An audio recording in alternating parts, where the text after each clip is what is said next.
Honorable Men Discord, Diddy's Dilemma.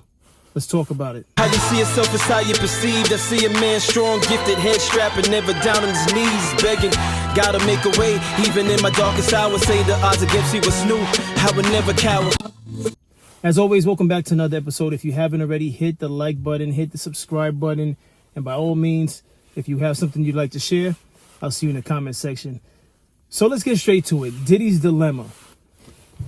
Where do I start? Diddy's Dilemma is that he was due to get out in May of 2028. That's been pushed back to June of 2028. He's been asking President Trump for a pardon, but recently it was discovered that he was engaged in drinking illegal liquor. They said it's some type of concoction made in prison, the combination of sugar, lots of sugar, and some type of soda, and he allegedly took part in it. Now, I don't know whether or not it was found in his cell or on his person per se, but some are saying that that's not something that works in his favor when he's trying to be pardoned by President Trump, who is not a fan of drinking alcohol due to a family member who was an alcoholic. So that's part one of his dilemma. Now, I'm not even sure if that's the reason why his date was pushed back from May to June, but I wouldn't be surprised if it is part of the reason why it was pushed back from May to June. They would look at something like that as though he is not taking his sentence seriously, all right? Or he's looking for favoritism because of his celebrity. But it's said that during his case, during his court dates, he made it clear that he was working on, he was working on his drinking problem, if you will. He's been working on that. But then now that he's incarcerated, this coming to light is making him look like he's been lying the whole time, and again that he's not taking his sentence seriously. So that's one part of his dilemma. The other part of his dilemma is that they're saying he had an illegal three-way call on one of his calls, and it was discovered that it was actually, he was on the phone with his attorney, and his attorney patched in another person on the line. So they're saying it was attorney-client privilege that was involved in that, but that's still being investigated because it's probably one of those things where had he not been a celebrity, would that have been allowed? So could a regular inmate call their attorney, and could their attorney patch a third person in? I don't know. So that's something to be yet to be seen, and how they play that out, how that plays out. But that's his second dilemma, and that's not in any particular order because I'm not sure if that happened before the liquor situation or vice versa. But in any event, that's his second dilemma. Now, his third dilemma, which came out, is that allegedly he woke up to someone having a blade to his neck. Now, that's a dilemma, but just keep in mind, all these dilemmas are dilemmas that happen when you're incarcerated. The longer you're incarcerated, you could go in there squeaky clean. You may or may not end up involved in some type of shenanigans because there's nothing to do. It's just you, the time you have to serve, and the four walls of your cell. If you have the privilege to go to the yard or the library, the cafeteria, there's only so much you can do. You're locked up. So, but the issue with all of this is that all of this is happening in record time. All right. He's asked to go to Dixon. Fort Dixon is where he's staying in New Jersey. Forgive me if I have that word incorrect. And if it is incorrect, I'll put the correction up on the screen. But he asked to go there, and he was granted that request. And already, just within months, all these different things are happening to him. Now, the situation with the blade being pulled to his neck, that's one of those things where that was inevitable.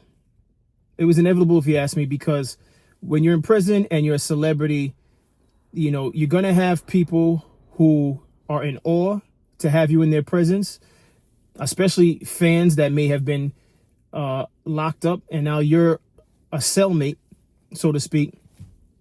They're going to want to get next to you because they want to be able to hear stories that you may share, and they want to be able to tell their friends and family, oh, I was locked up with Diddy.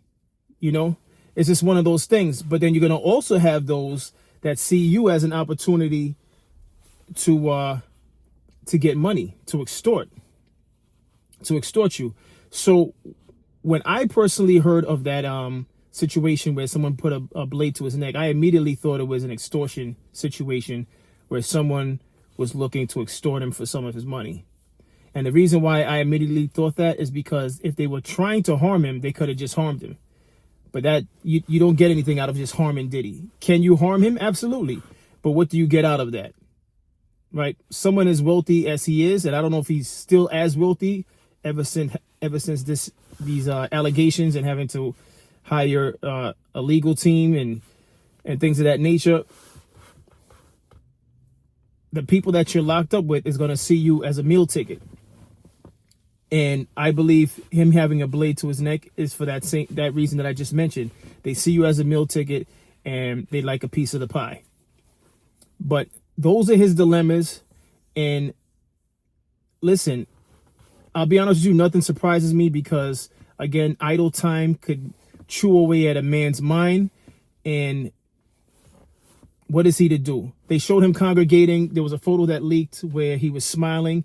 And I found that to be interesting because, first of all, who took the photo? And why did they feel the need to show that? Now, granted, that photo was probably priceless because everyone that's a fan of Diddy and his career and the music that he's put out there were probably curious to see how he looks in general, because up until that photo leaked with him smiling in a group outside, it looked like in the yard or something like that, you didn't see any photo of him with the salt and pepper hair. The only thing you saw, at least for me, the only thing that I've seen was the news reports that had the sketchings of how he looked in the courtroom. So up until then, you didn't know exactly how he looked. So when they leaked the photo of him smiling, the first thing I thought was, why did they feel the need to show him in the yard smiling? Is that to underhandedly make it appear as though he's not taking his sentence or this case seriously? Are they trying to paint a picture?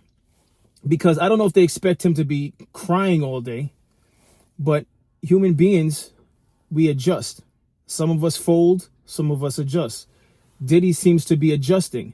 Does he like it in there? Absolutely not.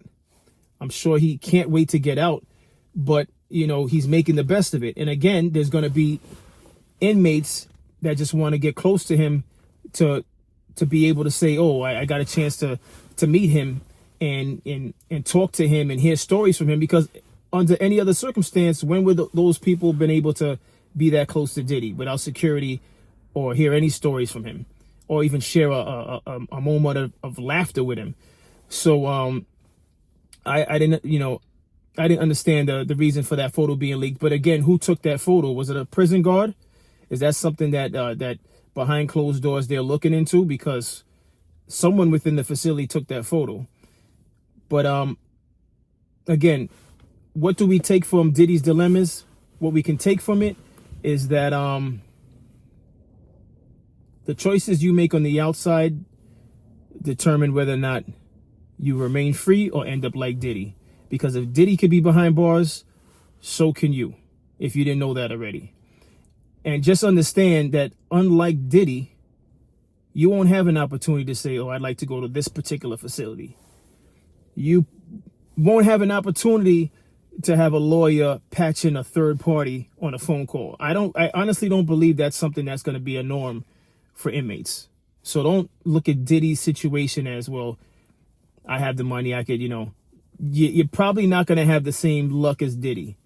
All right. And as far as someone putting a blade to his neck and actually not attacking him, that's a very rare situation also. And again, to me, it's obvious that that was only possible because Diddy has money and they know that. So that person probably woke him up with a whole list of requests. And I don't know what type of ties and connections he has in there at this moment. He's only been in there for a few weeks, if not a few months. I don't know how he's going to defend against something like that. But we'll soon find out if more things are added to his dilemma. But again, the takeaway is do your best to stay grounded in this world where one false move can land you behind bars. And I say that wholeheartedly because it seems like almost every other day I find myself suppressing negative energy that may cause me to do something that I would regret. And that's all I have on this episode. What's your thoughts on Diddy's dilemma? Do you think, are you shocked by the fact that the situation happened to him with the blade to his neck? Are you shocked by the fact that he may have partaken in illegal alcohol? Do you think that he should have been smarter than that, given the circumstances of his case? And for a man who claims he wants to get out to be back with his family, you may ask, why is he putting himself in situations that affect, his request and his image and him trying to get himself out of there? I personally feel like it's way too early to be an indulgent and stuff like that. That's something I feel like if you're in prison and you have, I'm just throwing it out there, you have 8-10 years. It's like, at that point, it's like, what? All right, I sip some liquor. What are you going to do? All right, I'm in here for 10 years. What you want from me? I'll be honest with you, that would be my attitude at that point. I would feel like, well, I don't care at this point. I'm going to be here for a while. But in Diddy's situation, it's way too early to be even caught up in things that's going to affect you getting out. So that's my take on this. What's yours? As always, I appreciate everyone for tuning in. If you haven't already, hit that like button, hit that subscribe button, and I'll see you in the next episode. Stay honorable.